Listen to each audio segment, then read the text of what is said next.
வணக்கம் ஸ்டூடெண்ட்ஸ். இப்போ நம்ம எக்ஸசைஸ் 1.1ல் ஃபஸ்ட்டில் தேர்டு சப்டிவிஷன் சம்ஸ் பார்க்க போகிறோம். Find the adjoint of the matrices. So இந்த கொடுத்துருக்க இந்த 3 rows 3 columns உள்ள ஒரு ஆர்டர் உள்ள ஒரு மேட்ரிக்ஸுக்கு நம்ம அட்ஜாயிண்ட் கண்டுபிடிக்க போகிறோம்.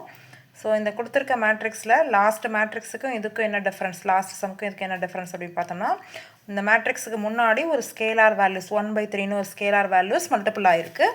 ஸோ இந்த மேட்ரிக்ஸுக்கு நம்ம எப்படி அட்ஜாயிண்ட் கண்டுபிடிக்க போகிறோம் அப்படின்னு பார்க்க போகிறோம். இந்த கொடுத்துருக்க இந்த மேட்ரிக்ஸுக்கு லெட் ஏ ஈக்குவல் டு அப்படின்னு நம்ம எழுதிட்டு இதுக்கு நமக்கு தியரம் 1.9ல் சம் ப்ராப்பர்ட்டிஸ் இருக்குது. அதை யூஸ் பண்ணி இங்கே நம்ம இந்த சம்மை சால்வ் பண்ண போகிறோம்.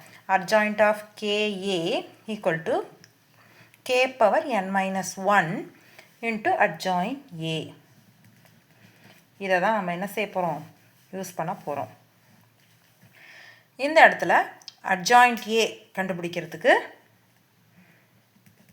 என்ன செய்யலாம் அப்படின்னு பார்த்தோம்னா, இந்த கேனா இந்த ஸ்கேலார் வேல்யூஸ் இங்கே என்ன இருக்குது, 1/3 எழுதியாச்சு. கேக்கு பதிலாக 1/3 எழுதியாச்சு. n அப்படின்னா இது இந்த மேட்ரிக்ஸ் என்ன ஆர்டரில் இருக்குது. ஸோ 3 rows 3 columns உள்ள ஆர்டர் உள்ள ஒரு மேட்ரிக்ஸ். அப்போ n-க்கு பதிலாக என்ன ஆர்டர் 3, அப்போ 3 - 1. n-க்கு பதிலாக என்ன சப்ஸ்டியூட் பண்ணுறோம், 3 - 1 இன்ட்டு அட்ஜாயிண்ட் ஏ. அவ்வளோதான். இப்போ இந்த இடத்துல நமக்கு அட்ஜாயிண்ட் ஏக்கு பதிலாக நம்ம என்ன எழுதிக்கலாம், இந்த மேட்ரிக்ஸை அப்படியே ரைட் பண்ண போகிறோம். 2 2 1 -2 1 2 1 -2 2. ஓகேங்களா.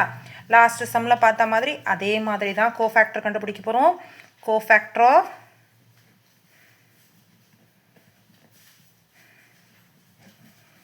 அப்படின்னு சொல்லிட்டு இந்த மேட்ரிக்ஸை திரும்ப எழுத போகிறோம். எழுதுனா என்ன கிடைக்கும், 2 2 1. இதை எத்தனை டைம்ஸ் எழுதணும் அப்படின்னு பார்த்தோம்னா 4 டைம்ஸ் ரைட் பண்ணணும். 2 2 1 -2 1 2 1 -2 2. 1 டைம் ரைட் பண்ணியாச்சு. மறுபடியும் எழுத போகிறோம். 2 2 1 -2 1 2 1 -2 2. அடுத்தது பக்கத்தில் 2 2 1 -2 1 2 1 -2 2. திரும்ப அகைன் ரைட் பண்ணுறோம். 2 2 1 -2 1 2 1 -2 2. மேட்ரிக்ஸை முடிச்சாச்சு. இப்போ இந்த இடத்துல இது எல்லாத்தையும் என்ன செய்கிறோம், லாஸ்ட்டில் உள்ள எல்லா எலமெண்ட்டையும் பாக்ஸ் மாதிரி என்ன செஞ்சிடும், ஒரு கேன்சல் பண்ணி முடிச்சுட்டு பேலன்ஸ் இருக்கிற டேர்மை சிம்பிளிஃபை பண்ண போகிறோம். இப்போ ஃபஸ்ட்டு ஸ்டெப் என்னன்னு சொல்லியிருக்கோம்,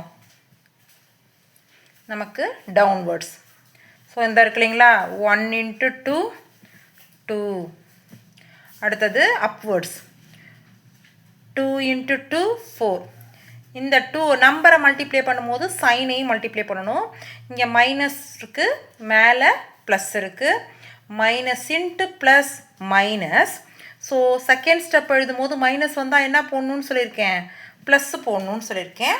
அப்போ 2 + 4 அப்படின்னு வந்துடும். அடுத்த ஸ்டெப்பு 2 1 is 2. அடுத்த ஸ்டெப் பாருங்கள், 2 × -2 -4. -4 வந்தால் என்ன வரணும், +4 வரணும். அடுத்த step 2 × 2 4 minus into minus plus. First ஸ்டெப்புங்கிறதுனால ப்ளஸ் போட்டாலும் ஒன்று தான், போடலைனாலும் ஒன்று தான். 1 × 1 1. ரெண்டுமே ப்ளஸ்ஸுங்கிறதுனால செகண்ட் ஸ்டெப் எழுதும்போது நமக்கு என்ன ஆகும், ஃபார்முலா மைனஸ். அடுத்த ஸ்டெப் பாருங்கள், -2 × 1 -2. அடுத்தது அப்வர்ட்ஸ் 2 × 2 4. +4 வந்தால் என்ன போடணும், செகண்ட் ஸ்டெப்பில் -4 போடணும்.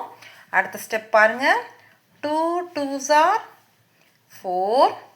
அடுத்தது செகண்ட் ஸ்டெப் 1 1 is 1 + 1 வந்தால் -1. அடுத்த ஸ்டெப் பாருங்கள். 1 2 is 2. 2 2s are 4. இந்த டேர்ம் ப்ளஸ்ஸு, இந்த term minus. So plus into minus minus. Minus வந்தால் என்ன போகணுன்னு சொல்லியிருக்கேன் செகண்ட் ஸ்டெப்பில், ப்ளஸ்ஸு. அடுத்த ஸ்டெப் பாருங்கள். 2 இன்ட்டு 2 4. அடுத்தது செகண்ட் ஸ்டெப் 1 இன்ட்டு 1 1 ப்ளஸ் 1 வந்தால் -1. அடுத்த ஸ்டெப் பாருங்கள். 1 இன்ட்டு -2 -2. 2 2s are +4 +4 வந்தால் -4. அடுத்த ஸ்டெப் பாருங்கள். 2 1 is 2.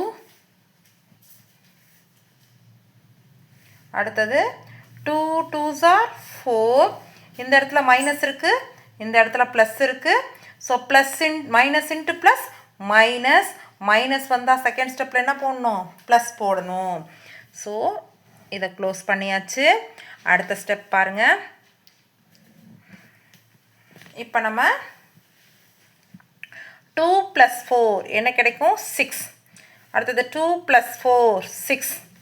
4 - 1 3. அடுத்தது -2 -4 ரெண்டும் சேம் சைன் இல்லையா. ஸோ நம்ம இதை எப்படி மைண்டில் வச்சுக்கிறதுனா, நமக்கு இதை ப்ளஸ் பண்ணுமா மைனஸ் பண்ணுமான்னு ஒரு டவுட் இருக்கும். மைனஸ் இன்ட்டு மைனஸ் ப்ளஸ்ன்னு தானே சொல்கிறோம். அப்போனா இது ரெண்டுத்தையும் ப்ளஸ் பண்ணணும் அப்படிங்கிறத நம்ம மைண்டில் வச்சுக்கணும்.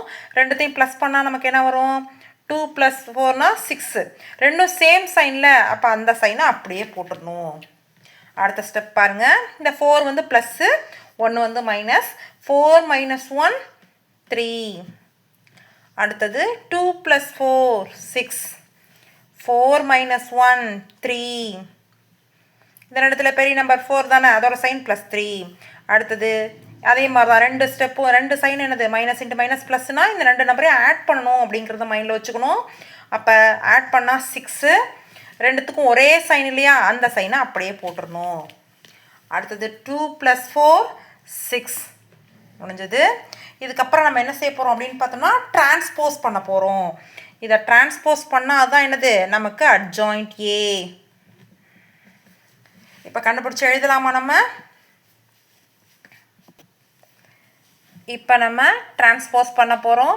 டிரான்ஸ்போஸ் பண்ணால் என்ன கிடைக்குதுன்னு பாருங்கள். இந்த ரோ வைஸ் இருக்கிறத காலம் வைஸ் சேஞ்ச் பண்ண போகிறோம். 6 6 3 இருக்கு இல்லையா, அதை இப்போ வெர்டிக்கலாக சேஞ்ச் பண்ண போகிறோம். 6 6 3. அடுத்தது -3 -6 3 6 வெர்டிக்கலாக சேஞ்ச் பண்ண போகிறோம். -6 3 6. அடுத்தது பாருங்கள், ஹரிசாண்டலாக இருக்கு இல்லையா, 3 - 6 6, அதை வெர்டிக்கலாக சேஞ்ச் பண்ணியாச்சு. இப்போ இதுதான் அட்ஜாயிண்ட் ஏ, நம்மோட அட்ஜாயிண்ட் ஏ. இப்போ அட்ஜாயிண்ட் ஏ கண்டுபிடிச்சாச்சு. எடுத்துகிட்டு போய் என்ன செய்யலாம், இந்த கொஸ்டினில் கொண்டு போய் சப்ஸ்டியூட் பண்ணலாம். இந்த அட்ஜாயிண்ட் ஏயை கொண்டு போய் அங்கே சப்ஸ்டியூட் பண்ணலாம். அதுக்கு முன்னாடி இந்த 1/3 இருக்கு இல்லையா, அதை அப்படியே எழுதிக்குங்க. எழுதிட்டு இப்போ இந்த இடத்துல 3 - 1 இருக்குது. 3 - 1 என்ன வரும், 2. அப்போ 1/3 the whole square அப்படின்னு வரும். அப்போ இந்த இடத்துல அட்ஜாயிண்ட் ஏ எழுதுகிறோம். அட்ஜாயிண்ட் ஏ எழுதுகிறோம்.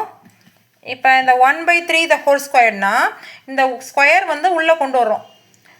நியூமரேட்டருக்கு கொண்டு வந்தோம்னா 1 ஸ்கொயர்னா 1 தான். 3 ஸ்கொயர்னா 9. 3 3s are 9. அட்ஜாயிண்ட் ஏன்னா நம்ம இப்போ கண்டுபிடிச்சி வச்சோம் இல்லையா, இதை பார்த்து அப்படியே காப்பி பண்ணிக்க போகிறோம். 6 - 6 3 6 3 - 6 3 6 6. அவ்வளோதாம்மா அந்த சம்மு.